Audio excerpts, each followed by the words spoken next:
This channel does not promote any violent, harmful, or illegal activities. All content provided by this channel is meant for an educational purpose only. নমস্কার, দেখছেন TV9 Bangla. আপনাদের সঙ্গে রয়েছি আমি Tannishtha. TV9 Bangla লাগাতার আপনাদেরকে দেখাচ্ছে UEM Jaipur is a perfect target for prospective students aspiring for good jobs, good education with future-ready skills. Deadline versus ডেডলাইনের ছবিটা আজ ঠিক কি হতে পারে? কর্মবিরতি তোলা সে তো অনেক দূরের কথা, আরো জোরদার আন্দোলনের ডাক দিলেন জুনিয়র চিকিৎসকরা। করুণাময়ী থেকে স্বাস্থ্য ভবন পর্যন্ত অভিযান, 5 দফার দাবির পাশাপাশি রাজ্যের স্বাস্থ্য সচিব, স্বাস্থ্য শিক্ষা অধিকর্তারও ইস্তফার দাবি আন্দোলনকারীদের। এই মুহূর্তে সেই ঝাঁজ বাড়ছে ক্রমাগত। ছবি দেখাচ্ছি আপনাদের, আমাদের প্রতিনিধিরা আমাদের সঙ্গে রয়েছেন। আমাদের সঙ্গে রয়েছেন সৌরভ, আমাদের সঙ্গে রয়েছেন সায়ন্ত, আমাদের সঙ্গে রয়েছেন অরিত্র।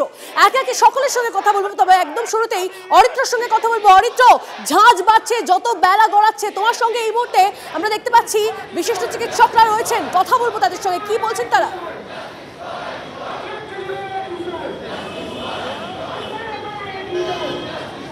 তন্নিষ্ঠা, এই মুহূর্তে মিছিল উইপ্রো মোড় অতিক্রান্ত করেছে এবং অতিক্রম করে স্বাস্থ্য ভবনের দিকে অগ্রসর হয়েছে। জুনিয়র ডাক্তাররা যেমন একদিকে রয়েছেন, তার সাথে সিনিয়র ডাক্তারদের একটা অংশ একদম মিছিলের শুরুতে রয়েছেন। তারাও কিন্তু সমর্থন জানাচ্ছেন জুনিয়র চিকিৎসকদেরকে। তারা বলছেন জুনিয়র চিকিৎসকদের আন্দোলনে যেভাবে যা পদক্ষেপ নেওয়া হবে তাতে তারা পাশে থাকবেন। আমি একদম সরাসরি কথা বলার চেষ্টা করবো। ডক্টর উৎপল বন্দ্যোপাধ্যায় রয়েছেন আমাদের সঙ্গে। উৎপলবাবু, জুনিয়র চিকিৎসকেরা পথে নেমেছেন আজকে, আপনাদের যারা সিনিয়র চিকিৎসক রয়েছেন তাদেরও একটা অংশ মিছিলে হাঁটছেন স্বাস্থ্য ভবন অভিযানে, কি বলবেন? সিনিয়র ডাক্তারদের একটা অংশ না, পশ্চিমবাংলার সমস্ত সিনিয়র চিকিৎসক জুনিয়রদের এই আন্দোলনে সহমর্মী। তারা সবাই এসে পৌঁছবেন। জুনিয়র ডাক্তাররা যে দাবি নিয়ে যাচ্ছেন, হেলথ সেক্রেটারি, ডিএইচএস, ডিএমই পদত্যাগ, এবং তারপরে হচ্ছে মেডিকেল কাউন্সিল সেটাকে ভেঙে দেওয়া, এবং আগেও আন্দোলন হয়েছিল কমিশনার অফ পুলিশের পদত্যাগ। তাদের এই প্রত্যেকটি দাবির প্রতি আমরা সহমর্মী। আমরা মনে করি তারা যে আজকে ডাকটা দিয়েছে যে স্বাস্থ্য ভবনের ঝেঁটিয়ে সাফাই করো, আমরা এই ঝেঁটিয়ে সাফাই করার জন্যেই জুনিয়ররা যাচ্ছে। তাদের এই আন্দোলনে আমরা সহমর্মী। একটা কথা শোনা যাচ্ছে, সম্ভাবনা শোনা যাচ্ছে যে রেজিগনেশন, মাস রেজিগনেশনের প্রথম হাঁটা হতে পারে যদি এইভাবে হুঁশিয়ারি দেওয়া হয় কর্মবিরতি তোলার ক্ষেত্রে। জুনিয়র ডাক্তাররা স্বাস্থ্য ভবনকে, প্রশাসনকে একটা আলটিমেটাম দিয়েছে বিকেল 5টার মধ্যে তাদের সিদ্ধান্ত জানাতে। বিকেল 5টার মধ্যে তারা যদি সিদ্ধান্ত না জানায়, জুনিয়র ডাক্তাররা নিশ্চয়ই কিছু পরবর্তী আন্দোলনের পরিকল্পনা করবেন, এবং সেই পরিকল্পনাটা তারা কি করছেন সেটা দেখে পশ্চিমবাংলার সরকারি এবং বেসরকারি চিকিৎসক আমরাও সিদ্ধান্ত নেব যে কিভাবে এই আন্দোলনটাকে আরও ধারালো, আরও ঝাঁঝালো করা যায়। সব সম্ভাবনাই আমরা খতিয়ে দেখব।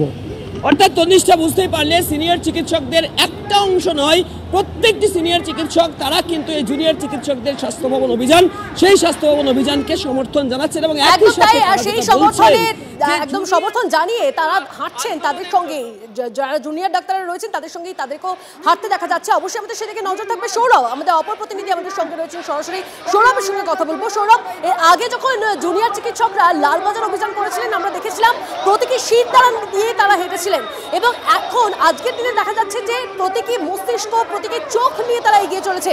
কি বার্তা দিতে চাইছেন তারা?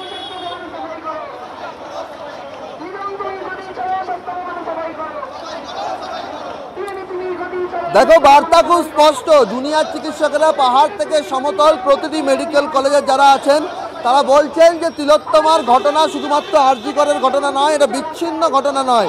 তিলোত্তমা একটা পরিণতি, যার কারণটা হচ্ছে থ্রেড সিন্ডিকেট, যেটা স্বাস্থ্যের প্রত্যেকটা মেডিকেল কলেজ, স্বাস্থ্যের প্রত্যেকটি ক্যাম্পাসে, হাসপাতালের ক্যাম্পাসে যা বহাল ছিল প্রায় গত 4 বছর ধরে, এবং স্বাস্থ্য ভবন সব জেনেও চোখ বন্ধ করেছিল।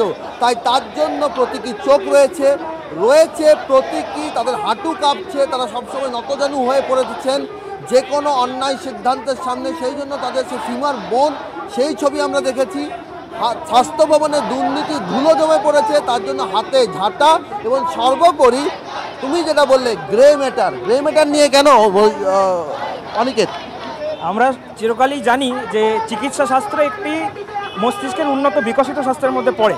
সেক্ষেত্রে দাঁড়িয়ে আমরা যে দুর্নীতির ছবি আজকে দেখতে পাচ্ছি, পরীক্ষা হলে টুকলি করে পাস করানো হচ্ছে, পরীক্ষা হলে মোবাইল নিয়ে ঢোকার জন্য পারমিশন দেওয়া হচ্ছে, সেক্ষেত্রে কেউ নাম্বার কম পেলে তার নাম্বার বাড়ানো হচ্ছে, নাম্বার বাড়িয়ে অনার্স দেওয়া হচ্ছে। এই দুর্নীতিগুলো ঘটছে পুরোপুরি স্বাস্থ্য ভবনের কেন্দ্রীয় নির্দেশ। এবং এইরকম একটি দুরবস্থায় যখন পশ্চিমবঙ্গের স্বাস্থ্য ব্যবস্থা এতটাই ভেঙে পড়েছে যে আমাদের 7,500 চিকিৎসক পড়ুয়ার কর্মবিরতির জন্য নাকি পশ্চিমবঙ্গের যে এত বড় সরকারি স্বাস্থ্য ব্যবস্থাটা ভেঙে পড়ছে, তার যে প্রত্যেকটি কাঠামো সেটি স্বাস্থ্য ভবনে একদম উঁচুতলা থেকে শুরু করে প্রত্যেকটি কলেজের যারা নিয়ন্ত্রক ভূমিকায় রয়েছে তাদের সবাইকেই আমরা এই বুদ্ধির যেইটুকু ছটা তাদের একসময় ছিল, যারা তার ব্যবহার করেই আজকে মেডিকেল কলেজগুলির মাধ্যমে পাস করে এত দূর গেছেন, তাদের সবাইকে আবার সেই পুরনো জিনিসগুলোই মনে করিয়ে দেওয়ার জন্য নাকি এই যে গ্রে ম্যাটারের ছবি দেখা যাচ্ছে, সেই জন্যই আমাদের এই যে মস্তিষ্ক যে ডেপ্রিকাল রয়েছে সেই মস্তিষ্কটা তারা হয়তো এতদিন না ভাবতে এতদিন শুধুমাত্র নিজেদের স্বার্থসিদ্ধির কথা ভাবতে হয়তো হারিয়ে ফেলেছেন, সেটা আবার ফিরিয়ে দেওয়ার জন্য আমরা যাচ্ছি। মস্তিষ্কের গ্রে ম্যাটারে দুর্নীতির চাদর পড়ে গিয়েছে, মস্তিষ্কের গ্রে ম্যাটার অব্যবহারে শুকিয়ে গেছে, সেই শুকিয়ে যাওয়া গ্রে ম্যাটার ফিরিয়ে দিতে আমরা যাচ্ছি।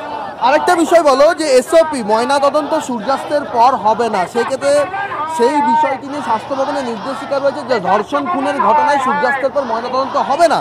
এক্ষেত্রে দেখা যাচ্ছে টালা থানার এসআই ফরেন্সিক মেডিসিনের বিভাগীয় প্রধানকে চিঠি লিখিয়ে বিশেষ কারণ দেখিয়ে ময়নাতদন্ত করাচ্ছেন, যেখানে স্বাস্থ্য ভবনের নির্দেশিকা বলছে চিঠি লিখতে হবে প্রিন্সিপালকে, চিঠি লিখতে হবে পুলিশ সুপারকে, চিঠি লিখতে হবে এমএসবিবিকে, বিভাগীয় প্রধানকে নয়। এইগুলোই কি থ্রেড সিন্ডিকেটের পরিচয়, যেখানে কাজ হাসিল করার জন্য সব রকম নিয়মকে বুড়ো আঙুল দেখানো হয়? সেটা তো খুব স্পষ্ট, আজকে দিনের মতোই স্পষ্ট প্রত্যেকটি ক্ষেত্রে। আজকে আমাদের অভয়ার যে বিচার তদন্তের ক্ষেত্রে প্রতিটি ক্ষেত্রে যে দুর্নীতি হয়েছে সেটাই থ্রেড সিন্ডিকেটের জোর জবরদস্তি এবং তাদের জোর জুলুমের জন্য এরকম জায়গায় আসতে পেরেছে। সেটা একদম প্রাথমিক ক্ষেত্রে পোস্টমর্টেমে বাধা দেওয়া থেকে শুরু করে পোস্টমর্টেম তড়িঘড়ি আর্জি করেই করিয়ে নেওয়া, এই সবগুলি সেক্ষেত্রে এই থ্রেড সিন্ডিকেটের জোর জুলুমের ফরেন্সিক মেডিসিন একদমই সেই বিশেষ কারণ বলে তো কোনো ব্যাখ্যা হয় না। সেই বিশেষ কারণটি কি তারা এখন স্পষ্ট করতে পারছেন না।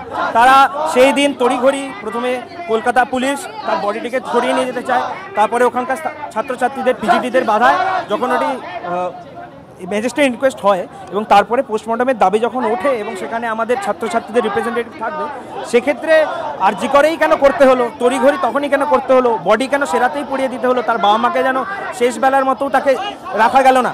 এবং তার বাবা মার স্পষ্ট নির্দেশ ছিল, যেটা আমরা জানতে পারছি যে বডিটা যাতে প্রিজার্ভ করা হয়, কেন গেলে না, এই সব কিছুই কিন্তু থ্রেড সিন্ডিকেটের সাথে জড়িত বলে আমরা মনে করছি। আরজি কর তোমাদের একেবারে সেকেন্ড হোম, আরজি করের পরিবেশ নিয়ে তোমরা সব থেকে বেশি ভুক্তভোগী।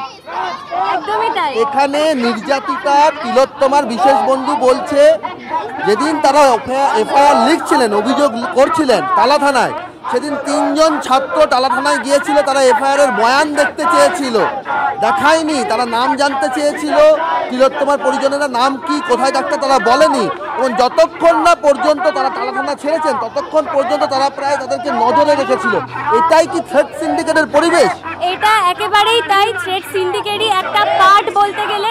এটা যত এতদিন ধরে আরজি করের প্রত্যেকটা ছাত্রছাত্রী যেটা সম্মুখীন হয়েছে, সেই থ্রেড সিন্ডিকেটই একটা পার্ট, যারা কিনা তিলোত্তমার বাবা মায়ের সাথে এই জঘন্য ব্যবহারটা করেছে। সেই দিন তাদেরকে সহযোগিতা তো দূরের কথা, ভয় দেখিয়ে এফআইআর তো নিয়েছে অতক্ষণ পর, সবটাই জানে সবাই। একেবারে থ্রেড সিন্ডিকেটের কোন ছেলে যাচ্ছে, তারা নাম পরিচয় বলছে না, এফআইআর এর বয়ান দেখতে চাইছে, এটা সন্দেহজনক।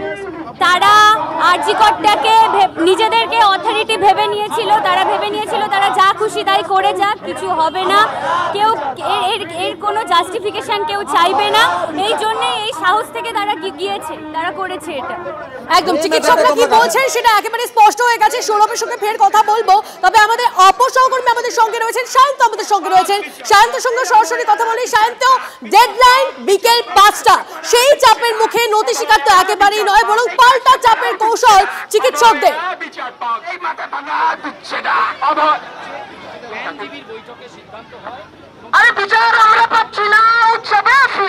একদমই, দেখো ডেডলাইন বিকেল 5টা, আর এই বিকেল 5টার মধ্যে কি তারা কাজে যোগ দেবেন এই প্রশ্নটি পাচ্ছে কিন্তু যারা চিকিৎসক, জুনিয়র চিকিৎসক বা চিকিৎসক তারা কিন্তু মূলত 5টা দাবিতেই অনড়, তাই তারা যে কোনোভাবে যোগ দেবেন না সেটা স্পষ্ট হয়ে গিয়েছে।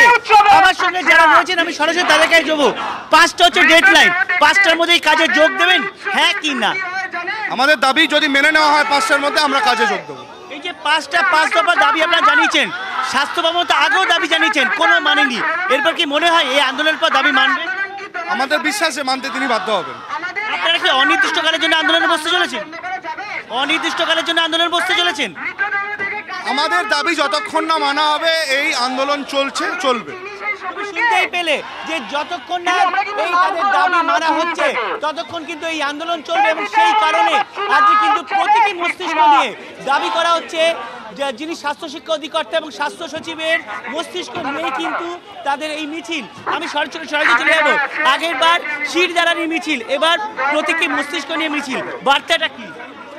স্বাস্থ্য ভবনের অধিকর্তারা যারা আছেন, স্বাস্থ্য সচিব, ডিএমই, ডিএইচএস, খুবই দুঃখের সাথে বলতে হচ্ছে তাদের মস্তিষ্কের বুদ্ধি লোপ পেয়েছে, সেই জন্য তাদেরকে ওটা উপহার দিতে যাচ্ছি আমরা। এই ব্রেন শির দ্বারা প্রতীকী নিয়ে আপনারা পৌঁছেছেন, আজকে কি ব্রেনটা কি পৌঁছে দেবেন তাদের কাছে? তাদের হাতে পৌঁছে দেওয়া এটা আমাদের কাজ। শুনতেই পেলে যে এই যে প্রতীকী মস্তিষ্ক, এটা কিন্তু স্বাস্থ্য শিক্ষা অধিকর্তা এবং স্বাস্থ্য সচিবের হাতে পৌঁছে দেয়, একদম তাদের হাতে পৌঁছে দিতে তারা এই প্রতীকী মস্তিষ্ক, প্রতীকী চোখ নিয়ে এগিয়ে চলেছেন, এবং তারা বলছেন তাদের দাবি যতক্ষণ না মানা হবে এই আন্দোলন চলবে এবং বৃহত্তর হবে। অবশ্যই সায়ন্ত, তোমার সঙ্গে কথা বলবো, আমাদের অপর সহকর্মী আমাদের সঙ্গে রয়েছেন প্রদীপ্তর সঙ্গে কথা বলি। প্রদীপ্ত, স্বাস্থ্য ভবনের সামনের এই মুহূর্তে ছবিটা কি? দেখো, শুরুতেই আমি সেই ছবিটা দেখাবো, তাহলেই তুমি গোটাটা বুঝতে পারবে যে এই মুহূর্তে স্বাস্থ্য ভবনের একেবারে অদূরেই বা একেবারে স্বাস্থ্য ভবনের পাশেই দেখো পুলিশের বিরাট বাহিনী, তারা যেমনভাবে প্রস্তুত রয়েছে, আর তার পাশাপাশি ব্যারিকেড করা হয়েছে, গার্ডরেলের ওপরে বাঁশ দিয়ে তা বাঁধা হয়েছে এবং একটা সিজার ব্যারিকেড করে রাখা রয়েছে, এবং পুলিশের তরফ থেকে কিন্তু এই যে ব্যারিকেডের ছবিটি আমার সহকর্মী দীপঙ্কর দাশগুপ্ত দেখাচ্ছে, সেই ব্যারিকেড কোনোভাবে ভাঙতে দেওয়া হবে না, অন্তত তেমনটাই তাদের পরিকল্পনা রয়েছে। এবং স্বাস্থ্য ভবনের এতটা কাছে কোনো আন্দোলনের জন্য ব্যারিকেড করা হয়েছিল এই ছবি কিন্তু অতীতে অন্তত ধরা পড়েনি তন্নিষ্ঠা। এবং সেই জায়গা থেকে কোথাও গিয়ে যে কথা জানা যাচ্ছে তা হলো যে লালবাজারের ক্ষেত্রে দেখা গিয়েছিল যে জুনিয়র চিকিৎসকদের তাদের দাবি ছিল যে অনেকটা দূরে তাদের রাখা হয়েছে, তাদেরকে লালবাজারের কাছে পৌঁছাতে দিতে হবে, এবং সেই জায়গা থেকেই আজকে পুলিশের সঙ্গে তাদের কথা হয়েছে। বিধাননগরের পদস্থ যারা আধিকারিকরা দায়িত্বে রয়েছেন তাদের সঙ্গে কথার পরই কিন্তু এই সিদ্ধান্ত নেওয়া হয়েছে যে ব্যারিকেড একেবারে স্বাস্থ্য ভবনের যে মূল ফটক সেখান থেকে মাত্র কয়েক ফুট দূরে রাখা রয়েছে। এবং এই যে জায়গাটা আমার সহকর্মী দীপঙ্কর দাশগুপ্ত তুলে ধরছে, মনে করা হচ্ছে এই জায়গাতেই জুনিয়র চিকিৎসকরা তারা যদি অবস্থান করতে চান তাহলে সেখানেই তাদের অবস্থান করতে দেওয়া হবে, এবং লোহার ব্যারিকেড দিয়ে ইতিমধ্যেই স্বাস্থ্য ভবনে চারপাশের যে রাস্তা রয়েছে সেই সমস্ত রাস্তা কিন্তু বন্ধ করে দেওয়া হয়েছে। একদম তাই প্রদীপ্ত, আমরা সেই ছবি দেখতে পাচ্ছি, অবশ্যই আমাদের সেদিকে নজর থাকবে এই অভিযানের দিকে। তবে একটা ব্রেকের পর ফিরছি।